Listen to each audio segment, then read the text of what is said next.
দেখুন, আমি তো জ্যোতিষী। আমি আপনাদের সবাইকে জ্যোতিষ নিয়েই বেশিরভাগ কথা বলি। কিছু কিছু ইচ্ছে শক্তি, ধারণা শক্তি, স্পিরিচুয়াল কথাবার্তা আর কি, ভাইব্রেশনের কথা আমি বলে থাকি। তো পজিটিভিটির ওপর থাকতে আমি সবাইকেই অনুরোধ করি যে পজিটিভিটির ওপর থাকুন এবং পজিটিভ কথা বলুন, চিন্তাভাবনাও পজিটিভ করুন, দেখবেন আপনি সাকসেস পাবেন।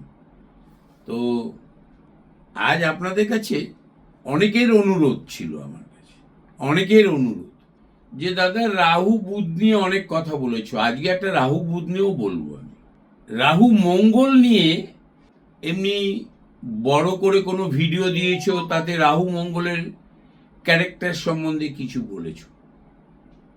রাহু মঙ্গল নিয়ে, রাহু মঙ্গল এক গুরুত্বপূর্ণ একটা ক্যারেক্টার, গুরুত্বপূর্ণ। যাদের ন্যাটাল চার্ট, মানে আমরা মনে করুন আজকে একজন ভদ্রলোক জন্মেছে, একটি বাচ্চা ছেলে সন্তান জন্মেছে, আজকে তার ট্রানজিটটা তার ন্যাটাল চার্ট হবে, জন্মকালীন গ্রহের অবস্থানটা তার ন্যাটাল চার্ট আমরা বলি। এখান থেকে আমরা গ্রহদের একটা ক্যারেক্টার পাই, ওই মানুষটা সেই ক্যারেক্টারের সৃষ্টি। তো এই রাহু মঙ্গল বিচিত্র ক্যারেক্টার, একটা বিচিত্র ক্যারেক্টার। রাহু মঙ্গল যদি মনে করুন কত কত নম্বর ঘরে আছে, লগ্ন সাপেক্ষে না চন্দ্র সাপেক্ষে, কত নম্বর ঘরে আছে, কি নক্ষত্র নিয়েছে, কিচ্ছু জানার দরকার নেই। রাহু মঙ্গল যার হরোস্কোপে দেখা যাবে, প্রথমেই ধরে নেবেন সাধারণ মানুষ যেভাবে চলাফেরা করে তারা একটু হাটকে চলে, তাদের একটু অন্যরকম চলাফেরা, সবার সাথে সেরকম মন দিয়ে চলাফেরা করার মতন সে ব্যক্তি নয়, অপরের কথা কিছুতেই অ্যাডাপ্ট করে না, বড্ড জেদি হয়। দে পিপল আর বিগ এনার্জেটিক এবং তাদের মধ্যে দয়া মায়া থাকে, তাদের আধারও ভালো হয়, অসম্ভব মুখের ওপর কথা বলে।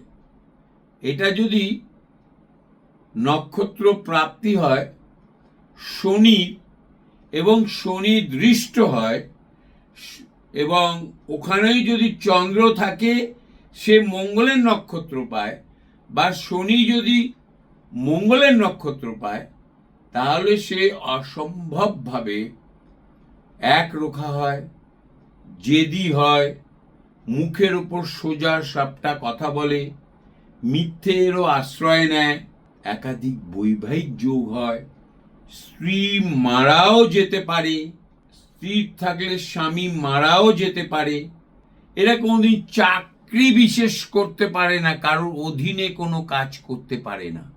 এই রাহু মঙ্গল দেখা গেল 8th হাউসে আছে, সাবধান একে বিয়ে করার আগে।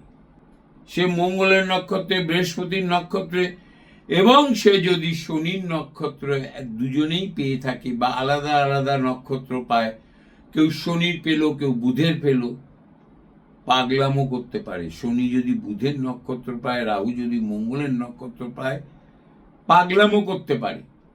এদের কোনো সিদ্ধান্তের ভ্যালু দেওয়া যাবে না, এরা নিজেরাও কি কাজ করছে তার কোনো রেজাল্ট আসছে কিনা এরা বলবে না এবং বলতে পারে না। এদের ইনটিউশন পাওয়ার যেটা হয় সেটা একটা লিমিটের ভেতরে থাকে, কম মাত্রায় থাকে। এটা যদি 4th হাউসে হয়, 8th হাউসে হয়, বৃহস্পতিও যদি রাহুর নক্ষত্রে থাকে বা মঙ্গলের নক্ষত্রে থাকে, তার কুম্ভ রাশি হোক আর মকর রাশি হোক, ধনিষ্ঠা নক্ষত্রে থাকে, সেক্সুয়াল পাওয়ার তাদের অল্প বয়সে নষ্ট হয়ে যায়। এই রাহু মঙ্গলের অষ্টম বা দ্বাদশ যদি কম ডিগ্রি নিয়ে বৃহস্পতি বা শুক্র তার নিজের নক্ষত্রে থাকে, অষ্টমে বা দ্বাদশে বৃহস্পতি বা শুক্রের নিজের নক্ষত্র নিয়ে থাকে এবং রবির নক্ষত্রে থাকে, বৃহস্পতি যদি রাহু বা মঙ্গলের নক্ষত্রে থাকে, একাধিক বিয়ে করেও তাদের সুখ প্রাপ্তি হয় না। শনির বিনিময় হলে, শনির দৃষ্টি বিনিময় হলে, বিশেষ করে সমসপ্তমে স্বামীর হলে স্ত্রী মারা যায়, স্ত্রীর হলে স্বামী মারা যায়। রাহু মঙ্গলরা আফটার 50, আফটার 40 ভালোভাবে প্রতিষ্ঠা পায়। বহু ক্ষেত্রে আমি দেখেছি অষ্টম ভাবে থাকলে প্রতিষ্ঠা প্রাপ্তিতে প্রচুর বাধা দেয়। দশম ভাবে যদি শনি না থাকে, তাও আবার শুক্রের ঘরে বা শনি নিজ গৃহে থাকতে হবে। মন দিয়ে ব্যাপারটা শুনুন। নক্ষত্র অ্যানালাইসিস করলে শনিকে পেতে হবে চন্দ্রের নক্ষত্র বা বৃহস্পতির নক্ষত্র পেতে হবে, বা মঙ্গলের নক্ষত্র পেতে হবে। বহু ক্ষেত্রে আমি দেখেছি শনি রবির নক্ষত্র পেয়েছে, তার যশ হানির প্রভাব এসছে। রাহু মঙ্গলরা যশ প্রাপ্তি কম হয়। রাহু মঙ্গলরা রাত 2-3টে পর্যন্ত কাজ করে ভোর 6টায় উঠে আবার কাজে চলে যেতে পারে, এতটাই এনার্জেটিক হয়। মহিলা যারা রাহু মঙ্গল আছে 4th house, 8th house, 12th house, alert এদের থেকে। আপনাকে ভুলতে তার 2 ঘন্টার সময় লাগবে না। এরা একটু হাটকে চলে, সবার মতন চলে না। কালীঘাট মন্দিরে যাচ্ছেন সদানন্দ রোড থেকে, সে আপনার কাছ থেকে আলাদা হয়ে গেছে। সবাই বলছে চল, ও তো ওই রকমই করে। আপনারা মন্দিরে পুজো দেওয়ার জন্য কোনো একটি দোকানের সামনে দাঁড়ালেন, ওর জন্য ওয়েট করলেন, ও 15 থেকে 25 মিনিট পর এসে আপনাদের সঙ্গে মিট করলো।